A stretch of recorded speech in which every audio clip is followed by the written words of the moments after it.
Contratos futuros são produtos com funções variadas e características bem específicas. Para alguns investidores, ele é um ilustre desconhecido. Para outros, a principal fonte de ganhos. O mercado futuro é um tradicional aliado de hedgers e de especuladores, justamente porque permite traçar estratégias de tipos variados. E você, sabe o que é o mercado futuro? Se não, você vai aprender com mais detalhes nesse episódio.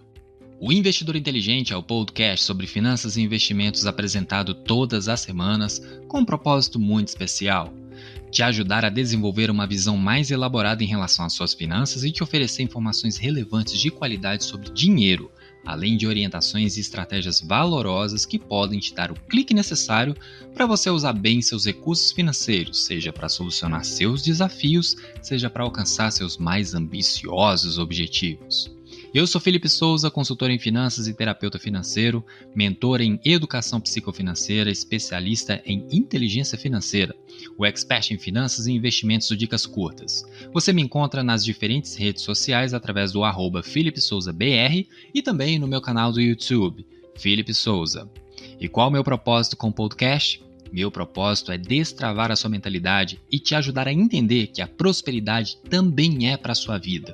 Ao usar bem o seu dinheiro, você pode desfrutar de qualidade de vida, fazer com que ele sobre e investi-lo para realizar seus sonhos e objetivos. Assim, você poderá aprender a evoluir e a se comportar de forma mais sábia e próspera em relação às suas finanças, transformando-se em um investidor ainda mais inteligente. Esse e os outros podcasts do Dicas Curtas são gratuitos, portanto você pode acompanhar e assinar agora o Investidor Inteligente nas diferentes plataformas de podcast, seja através do seu dispositivo Apple ou Android, sendo que você também pode encontrar o Investidor Inteligente pelos apps Spotify ou Deezer. Siga agora para não perder nenhuma dica, ficar por dentro com todas as informações e acompanhar todas as semanas os novos episódios para poder alcançar um bom balanço na sua vida financeira, tanto hoje quanto no futuro. Quer aprender como fazer o seu dinheiro trabalhar para você? Então prepare-se para ficar por dentro das melhores dicas sobre finanças e investimentos. Com você, o Investidor Inteligente, mais um expert do Dicas Curtas.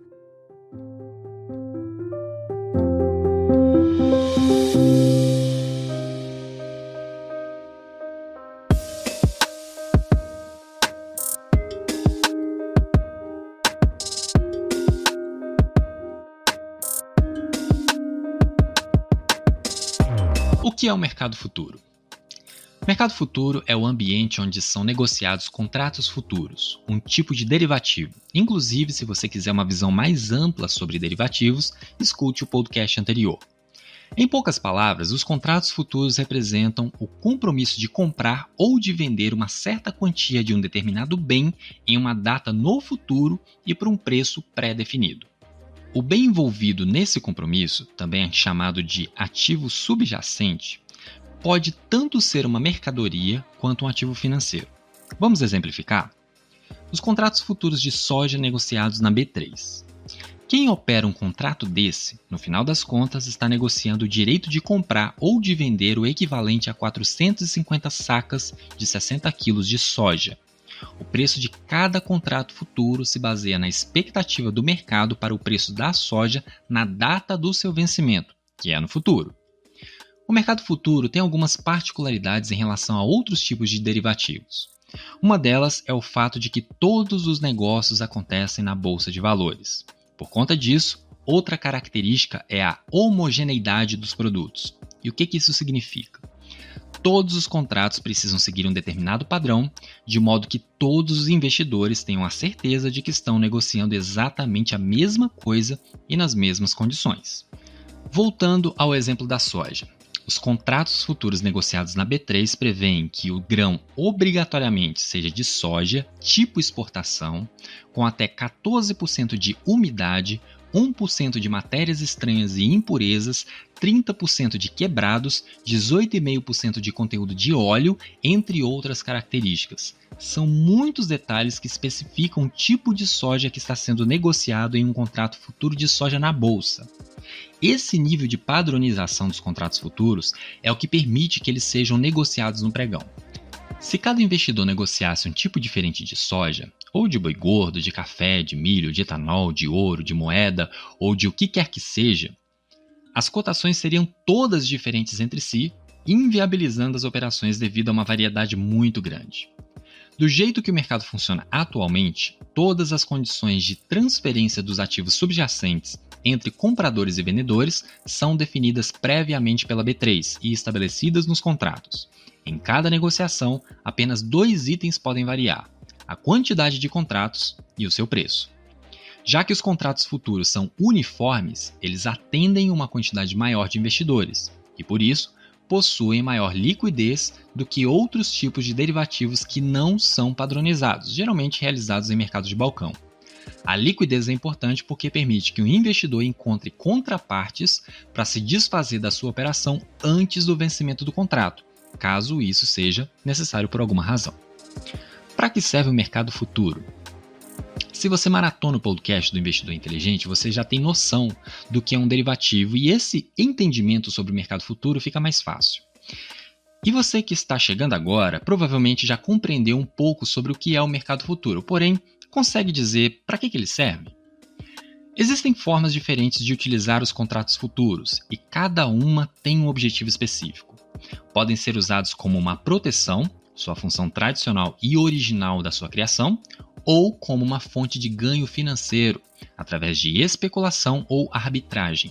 Vamos detalhar um pouco mais. Os contratos futuros podem ser usados para diminuir o impacto de uma eventual mudança nos preços de mercado do seu ativo subjacente. Isso porque os futuros fixam hoje um preço para que esse bem ou ativo financeiro seja negociado em uma data lá na frente, não importando o quanto ele efetivamente estará custando no mercado à vista. Isso é o que se chama de hedge. Quem faz um hedge está menos preocupado em lucrar com as operações e mais interessado em evitar perdas. As empresas brasileiras que possuem dívidas em dólar, por exemplo, estão sempre expostas ao risco do câmbio. Se em determinado momento a cotação da moeda sobe, essas dívidas encarecem. Nessa situação, as empresas precisam dispensar mais reais para quitar os débitos. Uma maneira de evitar situações como essa é comprar contratos futuros de dólar, com o preço da moeda predeterminado para uma data futura. Nesse caso, mesmo que a cotação suba, as empresas já adquiriram o direito de negociar dólar por um certo valor, assegurando previsibilidade para o custo das suas dívidas. Da mesma forma, o setor agrícola também usa o mercado futuro para proteger os seus negócios. Operando contratos de commodities agrícolas, eles podem garantir os preços dos produtos que ainda estão na lavoura para o período em que poderão ser comercializados. Eu dei um exemplo detalhado sobre o dólar no podcast passado. Agora eu quero exemplificar com a soja. Digamos que eu seja um produtor, um fazendeiro, e queira travar o preço da soja que vou vender no futuro. A soja ainda está maturando na fazenda, mas eu já quero garantir determinado preço no futuro. Daí eu resolvo vender uma quantidade de contratos futuros que representa toda a minha plantação ao preço de R$30 cada contrato. Digamos que lá no futuro, em um determinado tempo, aconteça a situação de, no mercado à vista, no mercado físico, ter mais soja do que tinha anteriormente, ou seja, a oferta aumentou, baixando os preços de venda da soja no mercado à vista. Digamos que o preço agora, com a minha soja madura, pronta para venda, seja de R$25 e eu consiga vender para um comprador que adquire toda a soja que foi produzida em minha fazenda. Porém, eu fiz um hedge, certo? O contrato futuro de soja foi vendido por mim, lá atrás, por R$30, lembra?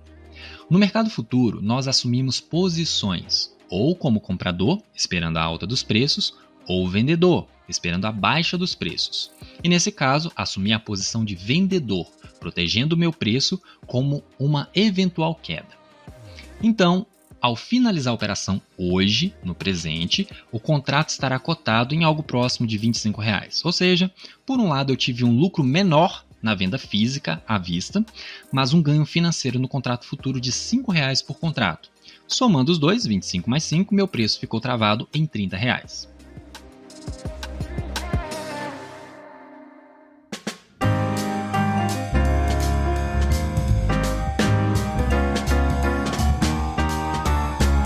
E se o contrário acontecesse? Digamos que eu vendi os contratos futuros de soja pelos mesmos R$30, mas no momento da venda da soja física, por algum motivo, como aumento da demanda, por exemplo, o preço subiu para R$33. Nesse caso, minha venda no mercado físico foi de R$33, mas levei um prejuízo de R$3 no mercado futuro. Porém, meu objetivo era garantir o preço de R$30, portanto, 33 menos 3 nos traz o preço de R$30, o preço protegido lá no início da operação. Também é possível especular com contratos futuros. Em vez de proteção, o especulador atua no mercado para lucrar. Seu objetivo é ganhar com os pequenos diferenciais de preços em cada compra e venda de um contrato. Importa menos o ativo subjacente, se é um futuro de dólar, juros, euro, café, milho, índice, boi gordo, soja ou ouro ou qualquer outro futuro que esteja disponível. O interesse está mesmo nos movimentos de curto prazo dos contratos. É comum que os especuladores atuem no day trade, realizando compras e vendas dos mesmos derivativos ao longo de um só dia. Ao final do pregão, eles apuram os ganhos ou perdas pela diferença entre os preços de cada ponta das operações. Há também especuladores que ficam com posições em aberto por alguns dias para aproveitar movimentos um pouco mais longos do mercado. Esses são swing traders, e nesse caso é necessário oferecer garantias para manter as operações em aberto por mais de um dia. Os investidores que procuram lucrar com as discrepâncias de preços que encontram para o mesmo produto em mercados diferentes fazem o que se costuma chamar de arbitragem. Por isso, além dos próprios contratos futuros, as operações de arbitragem podem envolver outros elementos, como as mercadorias ou os ativos financeiros negociados no mercado físico. A estratégia de arbitragem se baseia no fato de que o processo de formação de preços não é perfeito. Embora se espere que um ativo oscile do mesmo jeito em mercados diferentes, isso às vezes não acontece. Pense num exemplo bem simples. Não é comum que um mesmo combustível seja vendido a um preço mais baixo nos postos de uma cidade e mais caro na cidade vizinha. Há inúmeras razões para isso. Se fosse permitido, uma maneira de realizar uma arbitragem seria comprar combustível na cidade com os preços mais baixos e revendê-lo naquela em que o valor de mercado é mais alto. Algo muito semelhante com isso ocorre no mercado financeiro. Se o preço do dólar em um contrato futuro em algum momento, mesmo que por pouco tempo, seguir um caminho ligeiramente diferente do mercado à vista, possivelmente existe uma chance de realizar arbitragem. Quando percebem um movimento desse tipo, os arbitradores agem rapidamente antes que o mercado perceba o lapso e ajuste os preços. O lucro de cada operação de arbitragem costuma ser pequeno, portanto, o tamanho dos ganhos depende da quantidade e do volume de compras e vendas. Quanto mais volumosas e frequentes forem os negócios, maiores as chances de acumular ganhos maiores. Principais contratos do mercado futuro. Existem contratos futuros de diversas naturezas. Eles são lançados pelas bolsas de valores conforme os investidores demonstram interesse em negociá-los. Afinal, para que sejam viáveis, os contratos futuros precisam de uma certa frequência e um volume mínimo de operações para que efetivamente tenham liquidez. Os contratos futuros sempre apresentam alguns elementos em comum que você deve conhecer para entender melhor esse mercado. São eles: objeto de negociação é o bem ou ativo financeiro de base do contrato. A oscilação de preços do objeto é o que está em jogo nas negociações do mercado futuro. Cotação é o valor atribuído a cada unidade do bem ou ativo financeiro em negociação. No caso dos contratos futuros de soja, por exemplo, estamos falando de reais por saca. Nos contratos futuros de dólar, são reais por dólar, e assim por diante. Unidade de negociação é o tamanho do contrato em questão. Voltando ao exemplo dos futuros de soja, cada contrato equivale a 450 sacas de 60 kg de soja. E mês de vencimento representa o mês em que cada contrato futuro será liquidado, ou seja, encerrado. Na B3, existe uma variedade de contratos futuros negociados. Os mais tradicionais são as de commodity agrícola, como boi gordo, milho, café, soja, açúcar e etanol. Mas existem também futuros de ativos financeiros. Exemplos desses tipos são os contratos de moedas, como dólar, euro, libra esterlina, iene, que é a moeda do Japão, ou yuan, que é a moeda da China. Há ainda contratos futuros de índices de ações, como o Ibovespa e o S&P 500, assim como futuros de ações. Também são bastante negociados contratos de taxas de juros, como os de DI, Selic, cupom cambial de DI ou cupom de IPCA. Além dos contratos cheios, como costumam ser chamados, também existem na B3 os mini contratos futuros. Trata-se de contratos menores e mais acessíveis aos investidores. Um contrato futuro de dólar cheio, por exemplo, equivale a $50 mil com um lote padrão de 5 contratos, ou seja, a cada negócio realizado com dólar cheio, você estaria negociando $250 mil por vez. Já um mini contrato de dólar representa $10 mil com o mínimo negociado de apenas um contrato.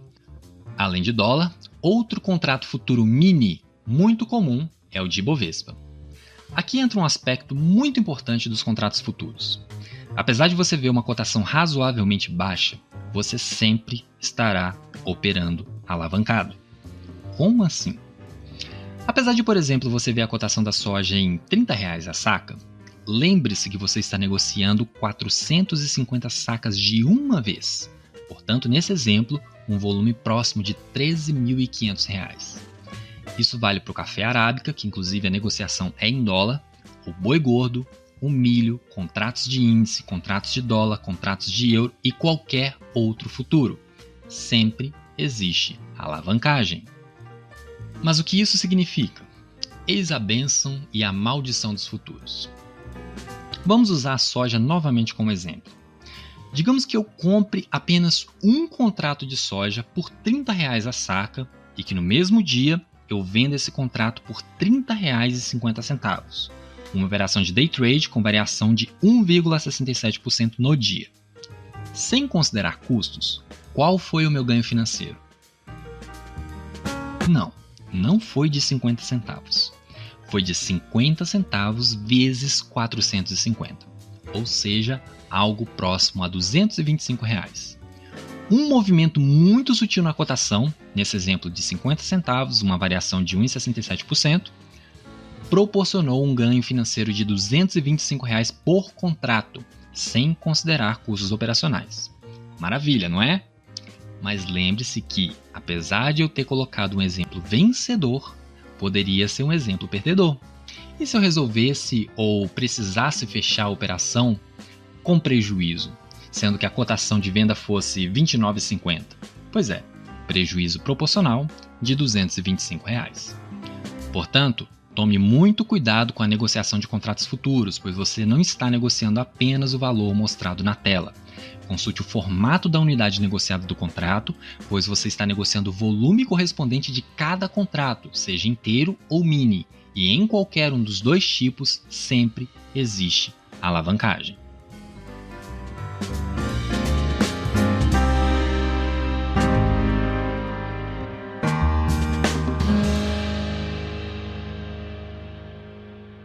Como funciona o mercado futuro? Mesmo para quem já fez algum investimento na bolsa de valores, o mercado futuro tem certas peculiaridades diferentes do mercado à vista. Certos elementos não são comuns às operações com ações, que costumam ser o primeiro passo dos investidores na B3. Vamos entender e conhecer agora os conceitos mais importantes para quem quer operar contratos futuros. Liquidação financeira e liquidação física. A liquidação representa o momento final de uma operação com contratos futuros, quando ocorre a transferência dos recursos e dos ativos que foram negociados. Isso acontece na Câmara de Compensação e Liquidação da B3, que tem uma estrutura de garantias para assegurar que cada parte, compradores e vendedores, também chamados de contrapartes, cumpram suas obrigações. As operações com derivativos padronizados são liquidados em câmaras de compensação ligadas às bolsas ou aos sistemas de negociação cuja estrutura de garantias garante o cumprimento de todas as obrigações assumidas pelas partes. Independentemente de a operação ser padronizada ou não, há duas formas de liquidação: financeira e física. A mais comum entre elas é a liquidação financeira. No dia do vencimento do contrato é calculada a diferença financeira entre o valor de compra e de venda do contrato. O acerto acontece em dinheiro, sem a necessidade de que o ativo de base, seja uma commodity agrícola, uma moeda ou qualquer outro derivativo, precise ser efetivamente entregue em mãos para outra parte. A liquidação física é o contrário disso. Ela é mais comum nos mercados agropecuários e de energia e pressupõe a entrega física do ativo na data de vencimento do contrato. Muitas vezes, porém, esse procedimento de entrega física pode ser tanto muito custoso e, em alguns casos, até indesejado, quando o interesse do investidor passa longe de ter um carregamento de 450 sacas de milho em casa, por exemplo. Pode-se simplesmente deixar a liquidação física de lado e focar na liquidação financeira. Na B3, alguns contratos admitem tanto um formato quanto o outro, mas a maior parte deles prevê apenas a liquidação financeira. Ajuste diário. Vamos relembrar mais uma vez o conceito do mercado futuro. Nele, são negociados contratos que asseguram o direito de comprar ou de vender um determinado ativo ou mercadoria numa data à frente no futuro para um preço já definido.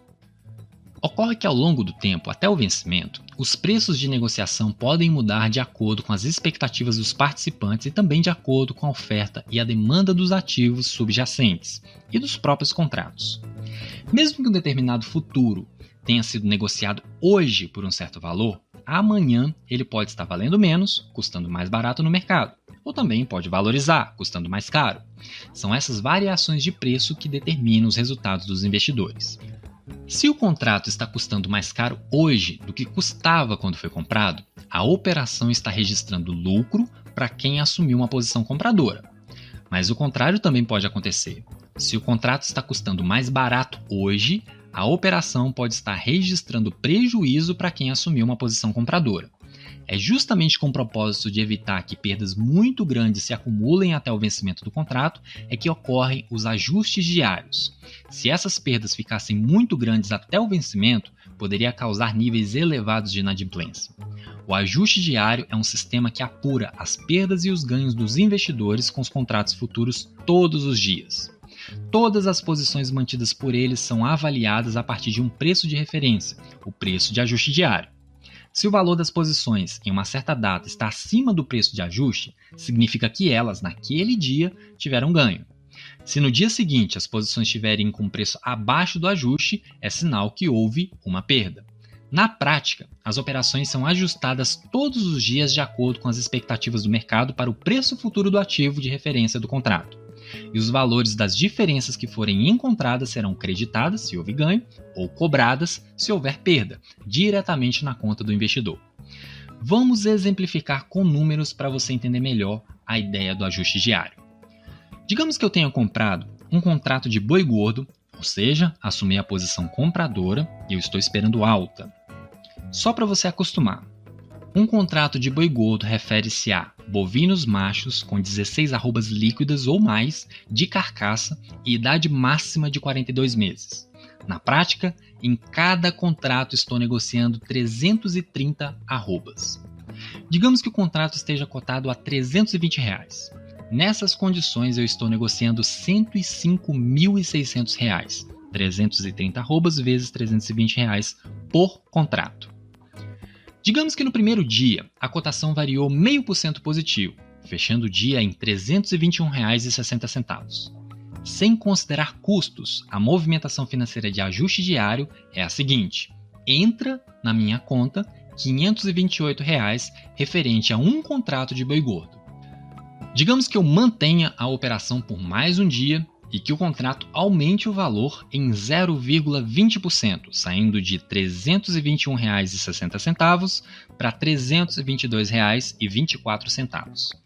Entra na minha conta no segundo dia mais R$ 212,26. Digamos que eu mantenha o contrato por mais outro dia, mas nesse terceiro dia houve uma queda no preço, recuando em 0,30%. O contrato sai de R$ 322,24 e vai para R$ 321,28. No final do pregão, sai da minha conta R$ 319,02.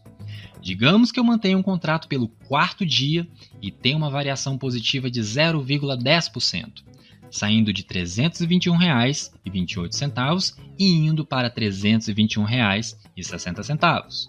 No final do pregão, entra na minha conta R$ 106,02. De forma super simplificada, essa é a dinâmica do ajuste diário. Se você mantém um contrato por mais de um dia, você pode ter entradas e saídas de dinheiro em sua conta na corretora. Ambos são lucro ou prejuízo potencial. Trata-se de um fluxo financeiro até que se finalize a operação, seja antecipadamente, seja no vencimento do contrato. A existência do ajuste diário diferencia os contratos futuros de outros derivativos, como os contratos a termo, em que todo ganho ou toda perda é calculada de uma vez na data do vencimento. O problema nesse caso é o risco maior de que os investidores envolvidos não cumpram suas obrigações, já que os prejuízos podem ser grandes.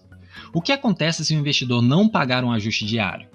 A primeira consequência é que ele será declarado inadimplente pela B3 a pedido da sua corretora. Seu nome será incluído em uma lista distribuída para todos os participantes do mercado, de modo a protegê-los também. Além disso, a bolsa terá de executar as garantias que o investidor tiver registrado e o proibirá de fazer novas operações até que a dívida seja saldada. Margem de garantia. Falando em garantias, para negociar no mercado futuro, a B3 exige que os investidores deixem algumas garantias depositadas nas corretoras pelas quais operam. Na prática, a margem de garantia se parece com o depósito calção de que existem algumas negociações, como em certos contratos de aluguel. A exigência de garantias é vista como um diferencial da bolsa, porque permite que os investidores aproveitem as oportunidades existentes em vários mercados com maior tranquilidade. Isso porque ela serve justamente para que a B3 tenha recursos à disposição para garantir o pagamento das operações em caso de inadimplência do investidor. O valor da margem de garantia equivale a um percentual da operação com os contratos futuros. Quando os negócios são day trades, ou seja, são iniciados e finalizados no mesmo dia, a corretora define de quanto será essa margem. Geralmente é menor, mas também existe. Para contratos de mais do que um dia, que é o swing trade, a definição é feita pela própria B3 de acordo com o tipo de contrato e de operação. As garantias não precisam ser sempre depositadas necessariamente em dinheiro. Outros ativos, como ações, títulos públicos comprados pelo Tesouro Direto ou até papéis de crédito privado, também podem ser utilizados para essa finalidade. Porém, nesses casos, costuma acontecer deságio, que é um percentual de desconto de acordo com a característica do título, também definido pela B3. Uma situação prática em que a margem de garantia pode ser acionada é o caso em que o investidor registra perdas no ajuste diário e precisa realizar um pagamento à bolsa. Caso o valor não seja entregue dentro dos prazos definidos, a B3 pode cobrir essa inadimplência executando compulsoriamente a garantia deixada por ele. No exemplo que dei do boi gordo agora há pouco, se no dia de ajuste negativo eu não tivesse os R$ 319 para pagar a B3, ela teria autorização de executar minhas garantias para que a outra parte, que é um vendedor, pudesse ter seu ajuste diário positivo garantido. Esse tipo de evento é chamado de liquidação compulsória. Liquidação por inadimplência. Quando o investidor deixa de realizar um pagamento de ajuste diário, além de recorrer à margem e executar as garantias para quitar o prejuízo, a bolsa encerra compulsoriamente a posição que ficou inadimplente. Assim, se o investidor tinha comprado contratos futuros, eles serão vendidos e o negócio finalizado. O contrário também é verdadeiro. Se o investidor está em uma posição vendida, o contrato é recomprado para finalizar a operação. O objetivo é evitar o risco de que novas perdas acabem se acumulando e colocando a segurança do mercado inteiro em risco. No caso de liquidação compulsória por inadimplência, outras garantias também podem ser acionadas pela B3, além da prestada pelo investidor. Nesse caso, as garantias exigidas podem vir das garantias depositadas pela própria corretora através da qual ele operou e ainda pelo membro da compensação que faz a liquidação para essa corretora.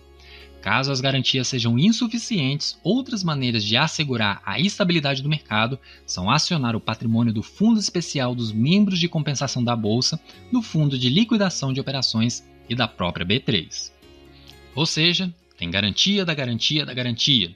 Isso tudo para proporcionar estabilidade e confiança no mercado futuro. Mas é bom não precisar delas, pois se isso acontece, no final das contas quem vai ficar com a dívida é o próprio investidor. Como negociar no mercado futuro? E agora, qual é o passo a passo básico para começar a negociar seus próprios contratos futuros?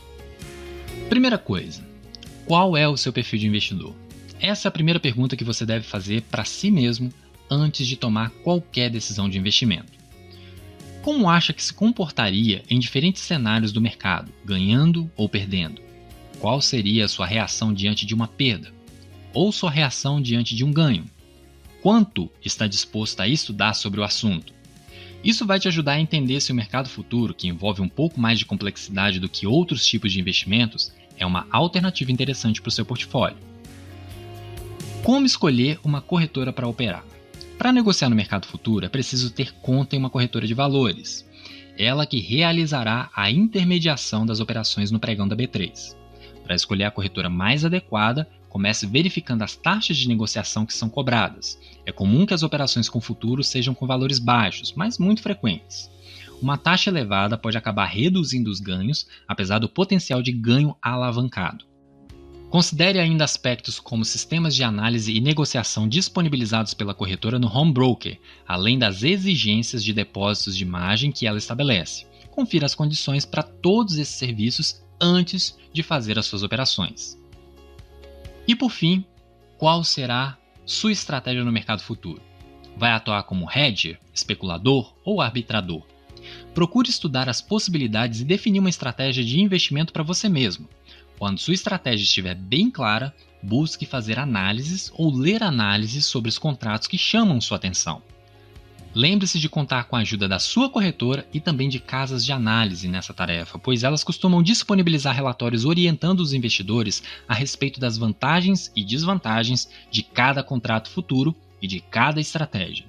E como sempre reforço, comece com pouco capital, comece pequeno. Você precisa experimentar a profundidade da operação com a ponta do dedo antes de pular de cabeça. Se você for com afobação, pode ser que dê super certo na primeira vez, mas se der errado, pode te trazer um prejuízo inesquecível. Vá devagar. Você sabia que o podcast do Investidor Inteligente também pode ser um pouco seu? Acesse a transcrição no blog do Dicas Curtas caso queira deixar algum comentário para esse episódio. E você também pode participar mais fazendo a mesma coisa, encontrando a postagem no perfil do Dicas Curtas tanto no Instagram, siga @Dicas Curtas, quanto na fanpage do Investidor Inteligente no Facebook. Aproveita para seguir o perfil, curtir a página e as postagens, marcar seus amigos e compartilhar com eles o que você está aprendendo aqui. Participe comigo através das minhas redes sociais, basta buscar o perfil @FelipeSouzaBR e também no YouTube no meu canal Felipe Souza. Será uma honra ter contato mais próximo com você. Todos os links estão na transcrição no blog e na descrição dos episódios. Pense sobre o que tratamos aqui e coloque em ação o que você aprendeu, pois sem prática é só informação na sua cabeça. Lembre-se de cuidar bem de você, de sua família e de suas finanças. Que Deus te abençoe. Aqui é Felipe Souza e esse é o podcast do Investidor Inteligente. Dicas curtas, dicas rápidas e fáceis de consumir.